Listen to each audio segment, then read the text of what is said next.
Shalom à tous, Baruch Hashem, Ashreinu Toch Elkeinu. On continue le Sefer, Brit Shalom, le jardin de la pureté. On rappelle que c'est un cours exclusivement pour les hommes, Mechila, mesdames. Et on continue avec Hashem Idbarar de travailler notre alliance avec Hashem, préserver nos yeux, nos pensées, pour pouvoir être connectés et recevoir toutes les brachot que Kadosh Baruch Hu veut nous donner. On a vu ensemble l'importance en réalité de préserver ses yeux physiques et ses yeux mentaux, les yeux du cœur, de ne pas laisser partir, même si on ferme les yeux, de ne pas laisser partir notre cœur et nos pensées dans des pensées interdites, des visions interdites imaginaires, ou bien des pensées d'orgueil. Et ça, cette émouna-là, qui permet de préserver les yeux, de savoir que partout c'est Hachem. C'est la émouna qu'avait Abraham Avinu, alav shalom, notre patriarche, que dès l'instant où il a commencé à avoir foi en Hachem Idvarach, il n'a plus levé les yeux de sa vie à Abraham Avinu. C'est un chidouche que j'ai entendu que de mon maître, Rav Shamarouche et un de ses maîtres, que on voit dans les versets qu'Abraham Avinu, il n'a jamais levé les yeux, si ce n'était qu'il y avait une volonté claire d'Hachem qu'il lève les yeux. Parce qu'en réalité, lorsque Mechila, où est-ce qu'on le voit d'ailleurs? On le voit que quand il va faire la Kedat Yitzhak, c'est marqué et Abraham a levé ses yeux pour voir l'endroit où ça allait être le sacrifice d'Israël. D'accord? S'il y a marqué dans le verset qu'Abraham il a levé les yeux, c'est qu'Abraham il ne levait pas les yeux sinon. Donc le verset n'aurait pas dit qu'Abraham levait les yeux. Même lorsqu'un homme il se trouve dans un endroit où il n'y a pas de femme, ça c'est encore un autre niveau. Le fait même d'ouvrir les yeux, eh ben, ça va entraîner que l'homme il est propice à se détacher dans sa conscience d'Akadosh Baruch Hu. Tu vois d'autres choses qu'Hachem, tu es attiré par tes pensées, elles vont aller dans tout ce que tu vois et tu vas avoir une déconnexion, un travail plus dur de connexion avec Kadosh Baruch Hu. C'est pourquoi un homme, il doit marcher avec les versets qu'on a vus hier ensemble, qui a dit David Ameler, Aina et Amid al Hashem. Moi, je veux que mes yeux soient toujours tournés vers Hachem. Mes yeux ils sont toujours tournés vers Kadosh Baruch Hu.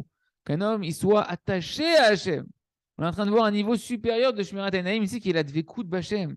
Que je préserve mes yeux pour rester attaché à Hachem. Pas que pour me préserver des choses mal, pour rester attaché à Hachem. Et à ce moment-là, un homme, il est sauvé des multitudes de fautes, de la jalousie, de la convoitise, de la haine, de la concurrence, de la médisance. Parce que tout ça, ça vient où? D'où ça vient la convoitise, la jalousie? C'est que tu vois avec tes yeux des choses. Même si tu n'as pas vu maintenant des choses qui sont impudiques. Le fait que tu vois une belle voiture, tu vois une belle maison, tu vois des trucs, ça, tu as vu une mauvaise action de quelqu'un qui s'est passé, tu as entendu la chenara, la jalousie, etc., etc. Tandis que lorsque tu fermes tes yeux et que tu marches les yeux fermés, les yeux baissés, tu vois personne. Tu vis dans la vérité. Tu vis la vérité. Qu'il n'y a rien hormis Hachem. Qu'il n'y a pas d'autre créature hormis Akadosh Baruch Hu.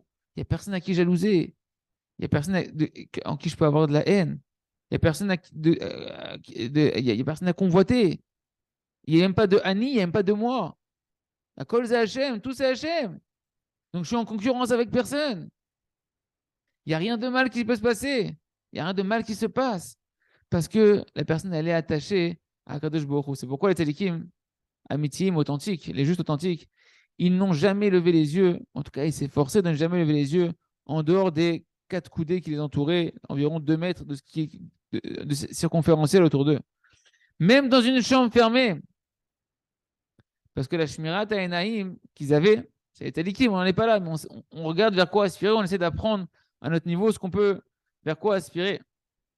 Leur Shmirat Enaim, leur préservation des yeux qu'ils avaient, c'était pas que pour pas avoir des choses interdites, mais c'était pour ne pas se détacher, ne serait-ce qu'un instant de l'attachement à Kadosh Baruch Hu. Parce que lorsqu'on ouvre les yeux, on voit une photo, on voit un objet, etc. Et la pensée, immédiatement, elle se met en marche. Il y a un système de pensée qui est quasiment incontrôlable. Il va falloir faire un effort après de canaliser les pensées. Mais sinon, le mécanisme, la machine, la boîte à penser de la tête, dès qu'elle voit un objet, il y a la mémoire, il y a les trucs, il y a plein de trucs qui se mettent en route. Et automatiquement, eh ben, ça te déconnecte d'Akadosh Baruch Hu. Et tout ça, en réalité, ça démarre où? Ça démarre de ce que l'homme il a vu avec ses yeux.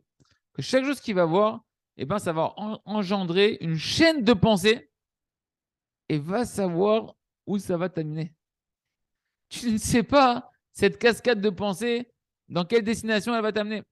Bien évidemment, à plus forte raison, si jamais autour de toi, il y a des visions interdites qui réveillent l'homme à des mauvaises pensées, à des mauvais désirs, à de la convoitise, que celui qui tombe dedans, alors il doit faire une double teshuva. Non seulement teshuva sur l'interdit qu'il a transgressé, d'avoir vu des choses interdites, et également teshuva sur le fait qu'il s'est déconnecté de sa conscience d'Akadosh Baruch Hu. Parce que lorsqu'il a ouvert les yeux, il a oublié Akadosh Baruch Hu, il s'est détaché d'Akadosh Baruch Hu. Et donc il doit se réveiller de lui-même. Où j'étais, où je me suis égaré dans ma tête, pourquoi j'étais pas attaché à Kadosh Baruch Hu, etc., etc. C'est des niveaux extraordinairement élevés qu'on est en train de voir ici. Mais c'est le Rav Arush et Yerkié, il nous les descend à notre niveau. Parce que rappelez-vous que toutes ces choses-là, on ne les fait pas avec la force de l'homme, mais on les fait avec la force de la tefila. Tout ce qu'on est en train d'étudier, ce n'est pas pour du jour au lendemain s'amuser à fermer ses yeux dans la rue et dire ça y est, je suis Baba Salé. Non, c'est pour s'éveiller à prier, à savoir quoi dire à Hachem, à avoir l'envie d'être attaché à Kadosh Baruch Hu, de sentir Hachem, de vivre avec Hachem. Mais ça, on le fait essentiellement pendant la demi-heure de prière où on demande à Kadosh Baruch Hu de préserver ses yeux. Et après, on laisse naturellement Kadosh Baruch Hu nous donner les forces de pouvoir s'élever dans la douceur, dans l'harmonie de la famille, dans l'harmonie de notre entourage, sans faire, chas v'shalom, des ravages autour de nous, tout dans la simcha, chazak ve nitrazek.